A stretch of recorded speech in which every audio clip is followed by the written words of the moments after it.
Bon, Eric Bakama, mon nom complet c'est Eric Bakama Mikobi. Je suis un Congolais qui réside en Afrique du Sud, à Johannesburg depuis 2012, ça fait presque 8 ans maintenant. J'ai un Master en Operation Management à l'Université de Johannesburg et je travaille aussi là en tant que professeur. J'enseigne Operation Management, la gestion des opérations, ça fait maintenant je crois 3 ans. Et je suis aussi le PDG de Art Conscient. C'est une compagnie vestimentaire, on a commencé je crois depuis 2015, mais c'est un peu ça sur moi.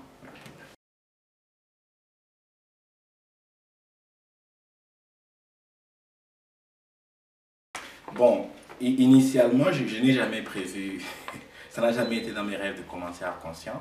J'ai été inspiré par ça quand je faisais ma deuxième année d'université dans la gestion des opérations à l'université. Ce qui m'avait intéressé, c'était cette branche-là, comment est-ce que les compagnies s'organisent pour créer un produit. C'est un peu ce qu'on étudie dans la gestion des opérations. Et je me suis rendu compte que au Congo, on n'a pas vraiment un cours particulier, même à l'université, à propos de gestion des opérations. C'est comme ça que j'ai eu l'inspiration que si on pouvait commencer, parce qu'au Congo on fait un business, j'ai fait juste un business, si ça rapporte, ça rapporte, mais on n'est pas vraiment, on n'étudie pas ça vraiment comme si c'est un cours, comment est-ce que je peux arranger, comment est-ce que je peux faire mes produits pour que ça soit une petite compagnie, une compagnie nationale, une compagnie locale et ça devienne une compagnie internationale. Et ça fait partie de ces histoires qui m'ont motivé à commencer la compagnie.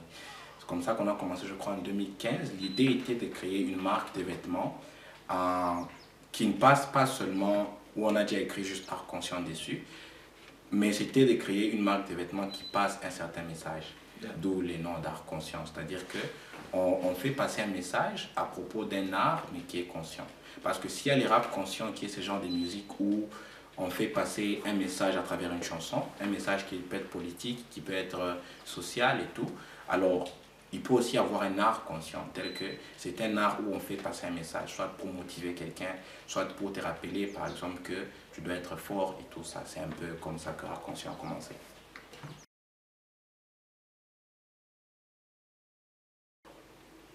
Bon, la compagnie est basée à Johannesburg parce que moi-même je réside à Johannesburg. Initialement, après mes études, je comptais m'installer directement au Congo et commencer la compagnie à partir de là.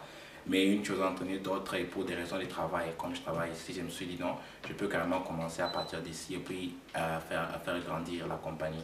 Donc nous sommes basés à Johannesburg, les représentants de notre endroit principalement à Lubumbashi.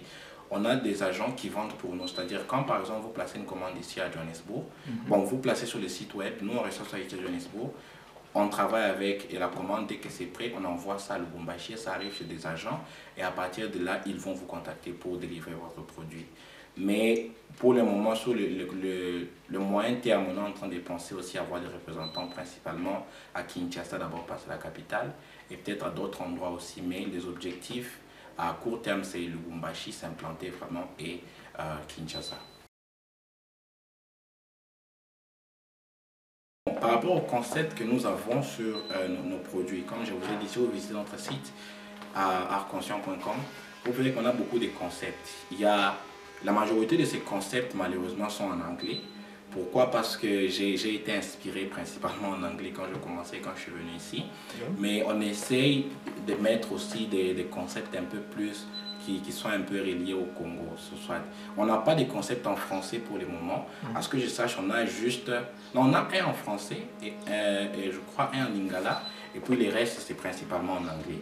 Mais aujourd'hui, je pense que le monde est déjà devenu un village. Et pour moi, je pense que si nous voulons être global, passer au monde, on doit essayer de parler un peu un langage qui est commun. Et pour le moment, c'est le français et l'anglais.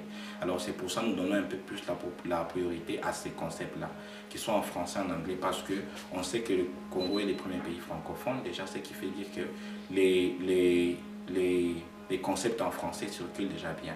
Et la majorité des Congolais aussi, même si on ne parle pas anglais, mais on est quand même capable de comprendre les basiques de l'anglais. Donc quand on a un concept comme Behave Like a King, par exemple, c'est un concept où on veut dire tu dois te comporter comme un roi. Et l'idée est que tu ne dois pas attendre le trône pour te comporter comme un roi. L'idée est que tu dois d'abord te comporter comme un roi et la couronne va suivre. Et c'est un message que quand tu portes comme ça te rappelle chaque fois que je dois me battre pour tailler un comportement. Les hommes qui sont grands dans le monde d'aujourd'hui ne vont pas vous dire qu'ils ont déjà commencé à être présidents. Déjà, quand ils étaient petits, ils avaient déjà vu, j'ai suivi récemment les commentaires, les documentaires du président Obama.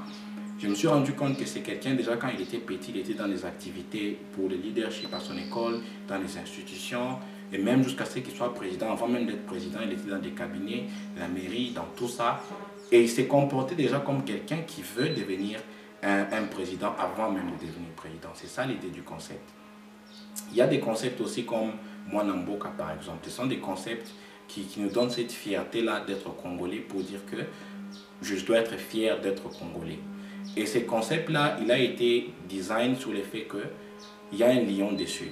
Et je me rappelle quand les concepts étaient sortis, beaucoup de gens m'ont écrit pour savoir pourquoi est-ce que tu as utilisé un lion et non un léopard, parce que au Congo, l'animal emblématique, c'est un léopard.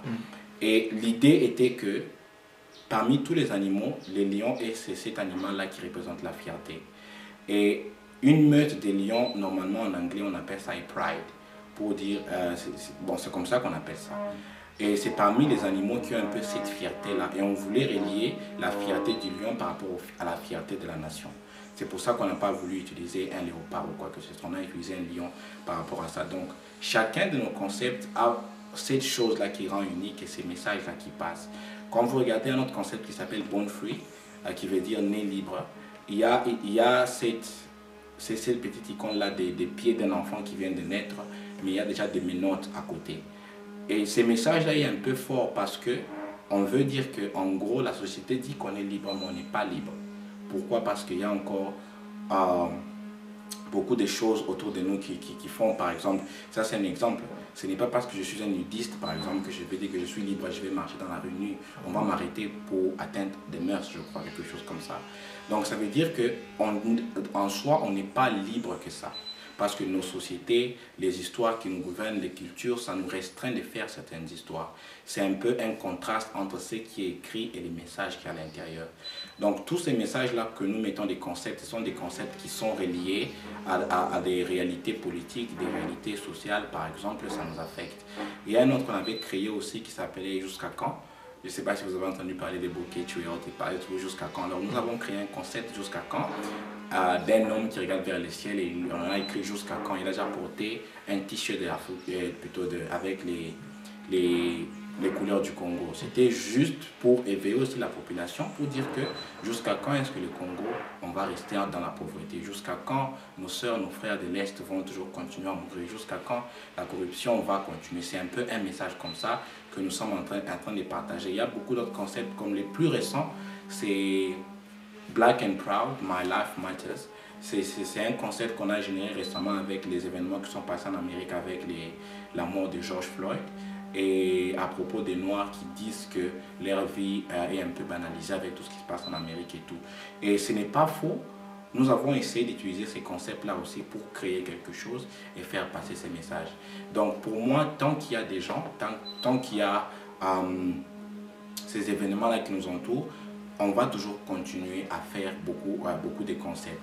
Et je crois que c'est ça même qui est aussi original à propos de notre marque, c'est de continuer chaque fois d'utiliser les événements autour de nous pour créer un peu cette diversité, pour créer un peu des concepts. C'est un peu ça.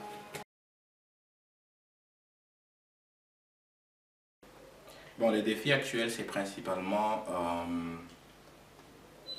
les finances pour agrandir la compagnie. Quand je dis agrandir la compagnie, c'est plus dans le sens que parce que nous avons commencé la compagnie en 2015 et ça fait maintenant presque 5 ans qu'on a commencé la compagnie. C'est juste que pour une compagnie vestimentaire, ça prend vraiment du temps. Il faut d'abord, c'est non en quelque sorte. Parce que quand vous regardez les grandes marques comme Adidas, Puma, on achète ça aujourd'hui pas nécessairement parce que c'est la bonne qualité, mais parce que c'est d'abord les noms. Et on doit arriver à un niveau où on s'est d'abord implanté avec les noms. Et avec ça, les gens peuvent commencer maintenant à acheter. Donc les plus grands défis maintenant viennent sur le fait qu'on est en train de chercher à étendre la marque et avoir des shops physiques. Parce que pour le moment, je suis quelqu'un qui aime la technologie. C'est pour ça que j'ai voulu plus pousser avec vendre les histoires en ligne et tout ça, même ceux qui sont au Congo. Mais c'est pas tout le monde qui a les moyens de se connecter, c'est pas tout le monde qui connaît mieux la technologie. Alors l'idée est que on doit d'abord ouvrir des shops principalement au Congo, parce qu'ici, à Johannesburg, les gens sont quand même un peu plus habitués à la technologie, à acheter des histoires en ligne, mais c'est pas vraiment le cas au Congo. Et ça serait plus facile si nous avons des shops sur place où les gens peuvent directement acheter sans nécessairement passer en ligne. Et ça peut faciliter les transactions et le nom de la marque aussi. Ok. Bon, la vision de la compagnie, personnellement, pour moi, je veux que Art Conscient soit une marque globale. Pourquoi? Parce que quand je parle de marque globale, c'est-à-dire qu'une marque qu'on a presque partout dans le monde, en Afrique du Sud, au Congo, en Allemagne, en France, dans tous ces autres pays-là. Pourquoi? Parce que je me suis rendu compte que en Afrique, nous n'avons pas vraiment quelque chose d'africain qu'on peut vraiment être fier pour dire que ça c'est une marque internationale et qui est africaine. Toutes les marques que nous avons aujourd'hui sont des marques qui sont, soit ce sont des marques américaines ou européennes, mais on n'a pas quelque chose qu'on peut vraiment s'enorgueillir en tant qu'Africain pour dire par exemple que nous avons aussi quelque chose qui peut nous faire grandir. Mais avant de penser plus largement, avant de penser le monde, pour moi je pense qu'il faut d'abord penser à Congo, il faut d'abord penser à Afrique du Sud, il faut d'abord penser à Afrique et pousser. Mais dans le long terme, pour moi déjà, je pense que l'effet déjà qu'on peut gagner les Congos, et par Congo, je ne vois pas seulement le Lubumbashi, Kinshasa. Je vois le Lubumbashi, Kinshasa, Kolwezi, il y a des endroits, Bandundu, presque partout. Si on peut aussi avoir un shop au moins dans chaque province, d'abord au Congo, et on peut aussi penser à avoir des shops en Afrique du Sud, et dans le monde, c'est un peu cette vision. Je crois que ça va prendre du temps, mais on garde quand même l'espoir pour ça.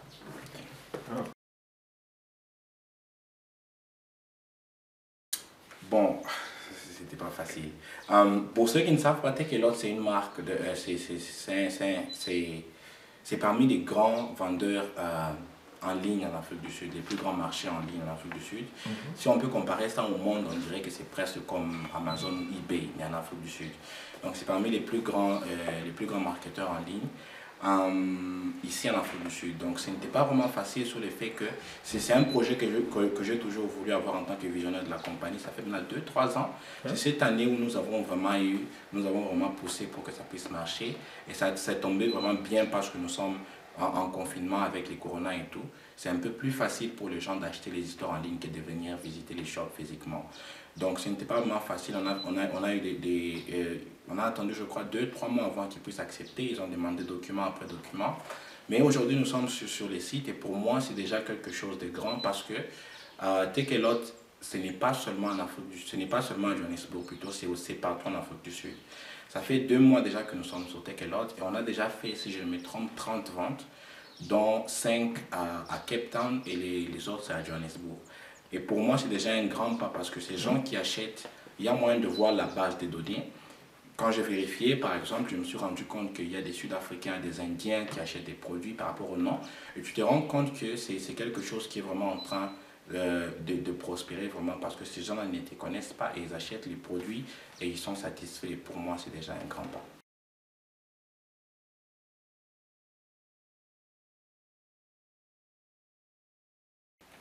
Bon, pour moi d'abord, j'aimerais un peu rectifier sur les termes entrepreneur. Il y a une différence pour moi entre un entrepreneur et un businessman. Un entrepreneur pour moi c'est quelqu'un qui voit une opportunité, pas pour se faire de l'argent, mais d'abord pour aider la communauté en réglant un certain problème. Et ces problèmes-là maintenant peuvent rapporter de l'argent, c'est un fait. Si vous regardez aujourd'hui par exemple Bill Gates, initialement quand il a commencé à concevoir Windows dans les années 90 et tout ça, je ne pense pas que ses idées étaient d'abord de chercher l'argent parce que lui-même, quand vous suivez son documentaire, il disait que son rêve était qu'il voulait voir dans chaque maison américaine avoir au moins un produit, avoir un laptop ou un PC. Et aujourd'hui, c'est une réalité. Je ne vois pas de monde. Il a même traversé l'Amérique. Et lui, initialement, il ne voyait même pas le monde, il voyait juste l'Amérique. Et il a créé un produit tel que ça a rapporté de l'argent, mais ça a créé aussi la solution à un problème social aujourd'hui, parce qu'aujourd'hui avec les PC, ça aide dans les hôpitaux, ça aide dans la société, ça aide partout. Pour moi, c'est ça un entrepreneur. C'est quelqu'un qui cherche d'abord à créer une solution dans le monde, et puis après, maintenant, tu cherches, ça peut rapporter, ou nécessairement ça va rapporter de l'argent. Mais un business, c'est différent. Un businessman, c'est différent. Un businessman, c'est quelqu'un qui cherche à avoir de l'argent. Et il n'y a pas de mal à ça. Tu cherches à avoir de l'argent pour un but, et dès que tu as cet argent, c'est fini. Ce n'est pas nécessairement que ton business peut nécessairement bénéficier au monde. Ça peut ou ne pas bénéficier, ça ne peut même pas apporter quelque chose de nouveau. Mais ça te permet juste d'avoir un gagne-pain. Yeah. Par exemple, je peux me rendre compte qu'en Chine, les affaires des voitures, ça marche. Je vais en Chine, j'achète une voiture et je viens, je revends cette voiture. C'est fini. Et c'est un business que j'ai fait. Ce business n'est pas innovateur parce que des voitures, on en vend déjà. Et c'est même pas moi qui fabrique ces voitures. Mais un entrepreneur, c'est quelqu'un qui peut se dire qu'en Chine, on fabrique des voitures à 1500 dollars avec les douanes et tout ça. Qu'est-ce que je peux faire pour créer aussi ou apporter ces voitures au Congo, mais à moins cher, ou créer une marque de voiture? Là, c'est un entrepreneur. On a d'abord l'argent qui viendra, mais on va aussi créer ça, on va diminuer un peu les prix et on va parvenir à régler un problème social. Alors pour moi, déjà, si tu veux être un entrepreneur, il faut d'abord savoir quels sont mes motifs. Est-ce que mes motifs sont pour avoir de l'argent nécessairement ou juste pour aider d'abord la population et avec ça, ça va générer d'autres choses. Donc, pour moi, c'est ça la première chose. Est-ce qu'il faut d'abord savoir faire la différence entre un entrepreneur et un businessman? Si tu t'identifies que tu es maintenant entrepreneur, c'est là où maintenant tu viens, qu'est-ce que je peux faire qu'on n'a pas encore fait ou qu'on a déjà fait mais qu'on peut améliorer? Il y a déjà par exemple des PC, mais est-ce que je peux faire un PC qui est plus petit, au moins léger que celui qu'on a déjà? Ça fait partie de ces histoires. Donc pour moi, un conseil, il faut d'abord être innovateur pour faire ça. Parce que les gens qui créent de nouveaux produits, les entrepreneurs, créent avec quelque chose de nouveau. Ils viennent avec quelque chose de nouveau qui n'existe pas déjà. Donc la première chose pour moi, il faut d'abord identifier si tu vas être un businessman ou un entrepreneur. La deuxième chose, c'est avoir l'esprit de créativité. Parce que ça demande beaucoup. La troisième chose, c'est avoir l'esprit d'ouverture d'esprit et de voir en dehors de ce qui paraît. Parce qu'on se retrouve à un niveau où c'est pas vraiment facile, tu vas vouloir commencer un business comme ça. C'est pas tout le monde qui va croire en toi. Moi, je suis sûr que la première personne qui avait dit que je vais créer un avion, c'est-à-dire une voiture qui vole, les gens autour de lui s'étaient moqués de lui parce que c'était quelque chose qui dépassait vraiment nos entendements. Mais aujourd'hui, c'est maintenant une réalité. Et si c'était limité à dire que non, je vais juste, parce que les gens sont en train de se moquer de moi, ça ne peut pas marcher, et je laisse. Et il n'allait pas avancer. Donc pour moi, c'est courage là d'abord. Donc il faut quitter de cette zone de confort. Il faut essayer de voir un peu plus que ce que les gens ne voient. Et c'est un peu ça. Okay.